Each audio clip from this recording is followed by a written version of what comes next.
E ele, né? É que nem o Antônio Fagundes. O Antônio Fagundes fica melhor de barba. Mas ele também fica bem de barba. Ele é esse cara aqui, ó. Ainda bem que você existe. Mostra aqui, ó. Olha aqui, Magal. Mostra isso aí, ó. Ainda bem que você existe. Tá vendo? Só aqui, ó. Um tema desse mais novo filhote dele. E olha onde o homem aparece aqui, ó. Nessa revista aqui, gente. Dá uma olhada. Tá certo? Luxus. Tá certo? Olha aqui, ó. Significa o quê? Só os homens de grande potência intelectual, gente do bem, pode estar numa revista como essa aqui, ó. Meu querido César Romão. Obrigado. Não tem pra ninguém não, César. Conferista, não tem pra ninguém. Obrigado. Consultor, não tem pra ninguém. Grande César Romão. Obrigado por você ter vindo, viu? Obrigado. E homens de barba podem estar nessa revista. Homens de barba podem estar nessa revista aqui também. Quem sabe um dia eu, né? Mas deixa ele que ele se vira melhor. Muito bem, gente.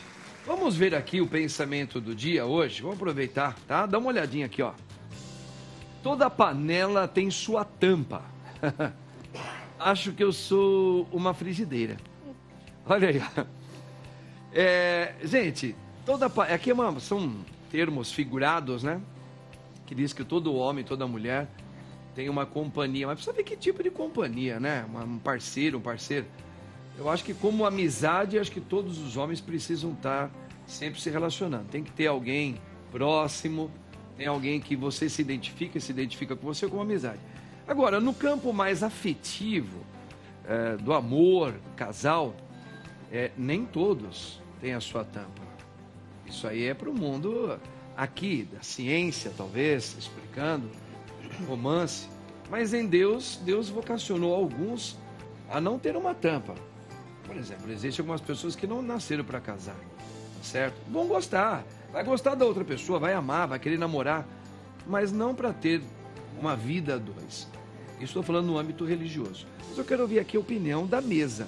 Exatamente. Vergonha é uma coisa... Dó é um sentimento de superioridade, né? Quando a gente fala que a gente sente dó de alguém, a gente está se colocando numa posição de superioridade. É o ego falando. Eu sou melhor que você, né? Como se alguém não tivesse a doença que ela tem, é superior. É isso que, né? É isso que a gente está... Mas hoje as frigideiras modernas têm tampa também.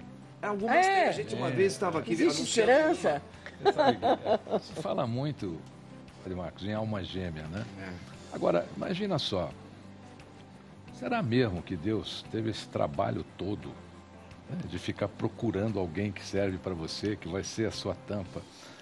O amor, as relações, elas são geográficas. Elas acontecem no nosso espaço de atuação, a gente queira ou não.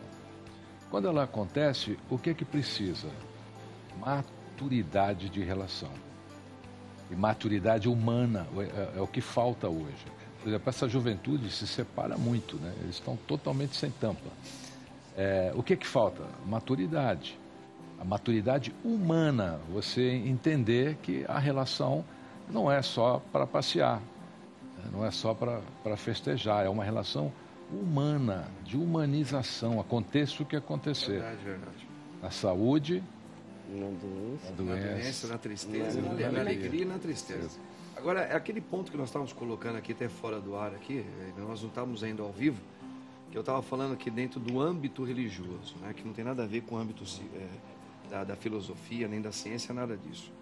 Deus, quando criou o homem, não o criou para estar sozinho, de jeito nenhum. Tanto é que uma das partes do capítulo 2 de Gênesis diz, não é bom que o homem esteja só. A palavra é de Deus, não é bom. Você pode se relacionar com pessoas, você não é obrigado a casar, às vezes você não tem essa obrigação, não tem a vocação, mas viver sozinho não. Tanto é que uma das provas em Deus, isso, é quando o homem Deus criou tudo para o homem, no capítulo 2, ele disse, deu o poder a Adão, né, para colocar o nome a toda a criação feita por Deus. Mas não deu, o homem não colocou o nome de mulher. Foi o homem que falou, você vai chamar mulher. Foi Deus. Deu um sono, falei isso pro nosso querido César aqui, deu um sono para Adão, para que ele não se envaidecesse, tirasse alguém do meio, nem da cabeça nem do pé dele, do meio, fosse igual a ele, igual em todos os sentidos, só que é um lado feminino, né? E onde ele não coloca o nome, Deus já traz ele. Por isso que daí vem o pai leva a noiva para o noivo, né? Quer dizer, não é você, eu tô te levando ela, tá certo? E aí a primeira vez, quando ela aparece, a mulher, o homem fala, agora sim, ossos dos meus ossos, carne da minha carne. Então, assim, a companhia com a outra pessoa, seja na amizade, ou no namoro, ou no casamento, é uma coisa que o homem não pode, não nasceu na fé para viver sozinho. É verdade. Tem uma teoria que vai decepcionar muitos homens. Homens? É. Eu acho que os homens vão ficar decepcionados agora. Por quê? Por mim, Deus fez primeiro a mulher. E aí ela, na solidão, disse, Senhor, eu preciso de uma companhia. Ele falou, olha, eu poderia te dar, mas ele é chato, ele não vai te ajudar, ele vai se perder aqui no paraíso toda hora, você vai explicar o caminho, ele não vai entender. Você suportaria uma pessoa chata? Ela falou, olha, suporto, porque a solidão é pior. Ele falou, olha, eu vou lhe dar uma companhia. Porém, você tem que me prometer que ele vai ter que achar que veio primeiro. E eu vou dizer uma coisa, a pior... Mas olha lá, vamos ver, as notícias estão boas, tá? Nós vamos fazer já uma ciranda também, dá uma olhadinha aqui, ó. Outra notícia. A musicoterapia na doença de Parkinson, o poder terapêutico das canções pode ajudar a reduzir a ansiedade, isso é importante, ó, e até mesmo estimular a produção de dopamina. Rapidamente um flash aqui do Nelson Gonçalves, né? O Nelson Gonçalves foi um boca de ouro aqui no Brasil. E era gago. E ele era gago. Ele, para não falar dele normalmente, Daniel, não sei se você já ouviu falar disso, ele tinha problema, ele era gago, a língua dele não soltava. Mas quando ele cantava, ele encantava. E é como se ele não tivesse doença nenhuma. A música acompanha o ser humano 60 mil anos antes de Cristo. Os humanos, há 60 mil anos antes de Cristo, ouvindo os sons da natureza, começam a produzir a música. Há 3 mil anos antes de Cristo, na Mesopotâmia, se visitar alguns lugares, principalmente no Egito, né, você já vai ver alguns instrumentos, como flautas feitas de osso, por exemplo. No Egito tem muito, que tem 3.500 anos antes de Cristo. Então, o ser humano, olha que interessante, ouvindo a natureza, né, ele ficou musical. A música tem uma influência muito grande no percurso do ser humano aqui no planeta. No Apocalipse, que João escreveu, diz que no céu é um hino o tempo todo. Eles glorificam a Deus num hino eterno, né?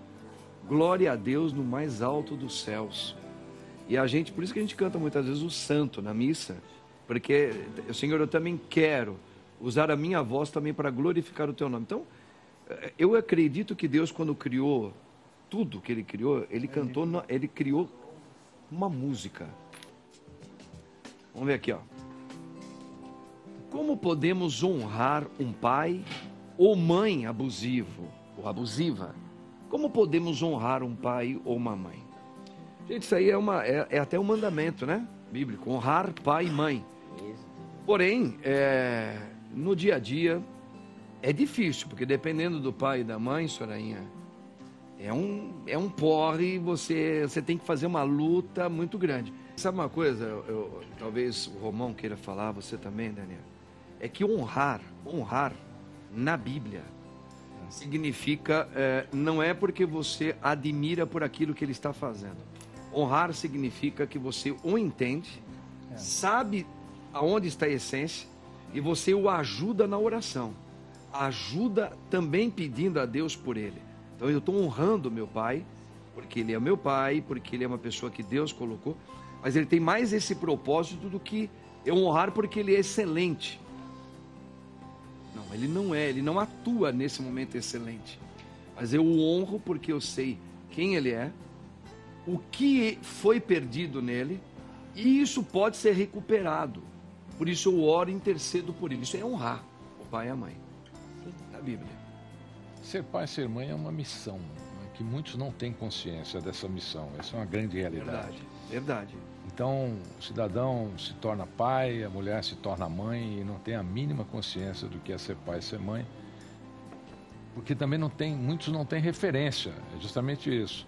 A referência que eles carregam é uma referência nociva, é uma referência que não é nutritiva. Aí eles são vítimas da síndrome do padrão repetitivo de comportamento. Eu vou dar o que eu recebi. Isso. E os pais abusivos hoje são muitos, não são poucos, não. E a criança, por si, ela não tem recurso, né? Ela não tem como reagir, ela não tem com quem reclamar. Eu tenho visto alguns temas assim, de vez em quando aparece aí para a gente opinar. Eu tenho dito o seguinte, Padre, procure seus avós. Peça socorro para eles, porque eles são, depois de seus pais, são os que vão estar mais próximos de você. E olha que tem dado certo. Por quê? Porque os avós são os segundos no grau de proteção. Sim. E normalmente os avós ainda têm poder sobre os filhos. Então, se você é jovem, é criança e de repente pode até revelar coisas. Exatamente. Para você entender o seu pai. Recorra aos seus avós. Vou ver a vovó. Tá? Eu tenho muito. Maravilha, tá vendo, gente? Vamos a outra notícia. Tá bom demais, né? Quer ver? Olha essa aqui, ó. Um país mais velho. O Brasil está preparado? A pandemia de Covid-19 mostrou a desigualdade no processo de envelhecimento e a falta de políticas públicas para esse segmento da população. Mas pesquisadores alertam que o problema existe há décadas e que o futuro não é nada animador. Ô, Romão, o futuro não é nada animador mesmo? Lamentavelmente não. Nós temos hoje 13 milhões de pessoas com mais de 50 anos em atividade de trabalho no Brasil. Porém, 70% das empresas têm preconceito em contratar pessoas que têm mais de 50 anos. Eles preferem essa geração Z aí, né? Que não tem comprometimento e não tem paciência. Duas virtudes que quem tem mais idade, né, 50, 60 anos, tem de sobra. Eu penso que a gente tem que voltar um pouquinho, ao passado. Como é que a antiguidade cuidava das pessoas com mais idade? Por exemplo, na Grécia, tinha lá o sistema gerontocracia. O que era isso? Os governantes só podiam ter mais de 60 anos. Só podia ter mais de 60 anos. Esparta teve um destaque como nação na história, porque ele criou um lugar, uma administração chamada Gerúsia. Eram 28 anciões, com mais de 60 anos. Cícero, em Roma, criou o Centactutu, que daí veio o Senado. E o que era o Senado romano? Eram os anciões, as pessoas com mais de 60 anos. Enquanto nós, na nossa atualidade, desprezamos as pessoas com mais idade, os nossos antepassados na história cuidavam, davam oportunidade e eles tinham chance de servir. Uma pessoa hoje com 50, 60 anos, ela tem uma competência intrínseca sensacional.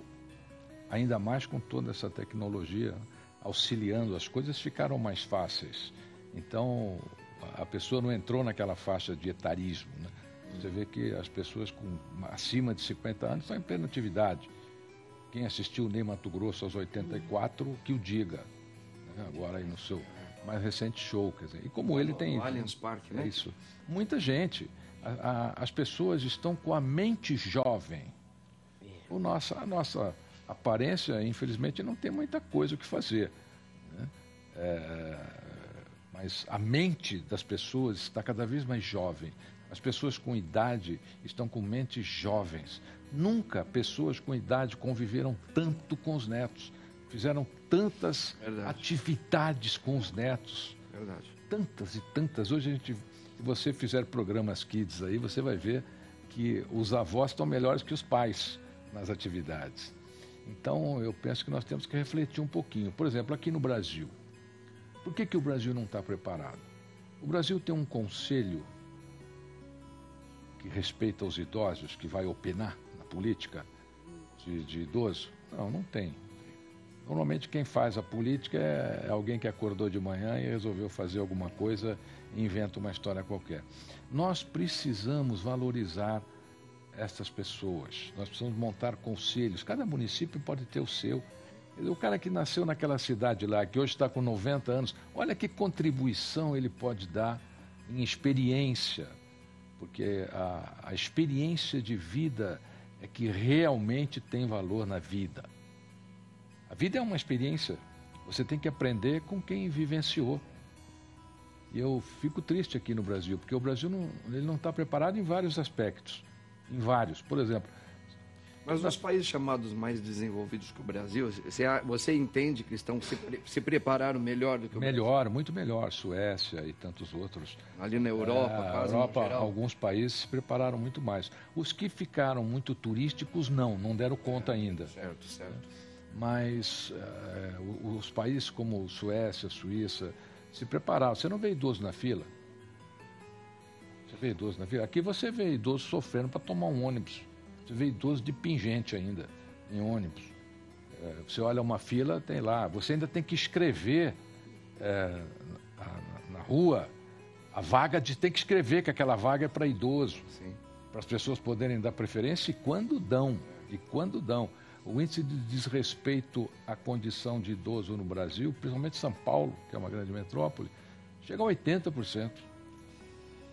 É triste. Então nós temos que preparar o nosso sistema econômico, o nosso sistema político para abraçar essa geração e fazer com que ela nos ensine toda essa experiência. Gente, tá aí, tá vendo? Isso aí é uma realidade, mas eu sou otimista, eu acredito que... Eu também. Eu acho que a gente está caminhando para isso, mesmo sendo brasileiros, né? Que bom. Mas eu ainda não tenho 50, mas um dia quando eu chegar aos meus 50 eu vou ficar preocupado também. Espero que esteja resolvido tudo isso aí. Romão, você é fera, cara. Eita, orgulho do padre. Maravilha. Padre Márcio, que é meu orgulho. Eu posso dar um lacinho naquela história dos idosos? Se a gente pegar a Bíblia, inclusive, ela sempre protegeu os anciãos. Deus, quando fala a Moisés algumas vezes, ele fala assim, vá, dirija-se aos anciãos primeiro. E quando você for a algum lugar, leve os anciãos com você. Olha a importância das pessoas com mais idade. E os hebreus diziam que as pessoas com mais idade eram as escolhidas para conversar com Deus. O próprio Abraão foi ser pai, foi chamado por Deus, com 75 anos. E pai com 100. Vamos olhar essa notícia aqui, ó. Vamos nessa. Grande Romão. Júnior revela traumas na carreira, gente. Críticas que não eram saudáveis para uma criança. Cantor também recordou cura após turnê com Sandy em 2019. Interessantíssimo. Voltando no tempo, né? Não tem como uma criança numa carreira artística não carregar algumas diferenças, né? A primeira na história provavelmente tenha sido a Shirley Temple, aquela menina dos cachinhos, né? Se voltar na história, foi a primeira criança que virou fenômeno no mundo. Depois veio Michael Jackson, mais recentes aí, os Menudos e tantos outros.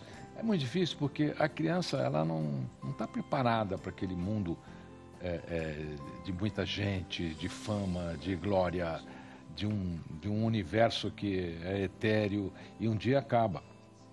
É como os artistas hoje, às vezes o artista vive aquele momento mágico dele, mas não dura a vida toda. E ser segunda voz também requer muita sabedoria e muito preparo. Por quê? A primeira precisa da segunda, mas a segunda também precisa da primeira. Então, no caso deles, eles se completaram, eles se tornaram o que se tornaram no Brasil e no mundo. Né?